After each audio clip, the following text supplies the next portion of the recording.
Episode பார்த்திருப்பீங்க. எப்பவும் சொல்ற மாதிரி நேத்து தான் நீங்க சொன்ன மாதிரி என் முகத்துல சிரிப்பு இருந்தது. இன்னைக்கெல்லாம் அன்ஃபேர் எவிக்ஷன் தாங்க.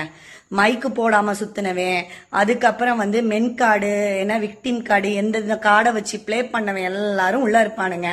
இன்னைக்கு வியானா நல்லா கேம் விளையாண்டுட்டு இருந்தாங்க. அந்த என்னது மென் கார்டு விக்டிம் கார்டு பிளே பண்ணவேனே இன்னைக்கு அவனாலதான் இன்னைக்கு அவளே வெளியில போனான். அந்த மாதிரி தான் போயிட்டு இருக்கு.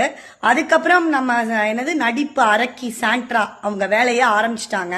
எப்பவும் போல இந்த திவ்யாவை டார்கெட் பண்ணி இன்னைக்கு என்ன நடந்துச்சு, இதுக்கு எதுக்கு இவ்வளோ ரியாக்ஷனு? பிரஜன், நீங்க அந்த சட்டையை எடுத்துட்டு போயிருக்கலாம். பிரஜன் பாவத்தை அந்த சட்டையை துவைக்காமலே உட்காந்து அந்த சட்டையை வச்சுக்கிட்டு இந்த வாரத்தையும் ஒட்டி தான் முடிக்க போறாங்க. இப்ப ரம்யா போனதை வச்சு ஏன் பாரோ இருக்காப்ல, அதுக்கப்புறம் அமித் கிட்ட சொன்னாப்லன்னு சொன்னாங்க. இந்த 2 பேரை கூப்பிட்டு அந்த நியாயத்தை கேட்க வேண்டியது தானே.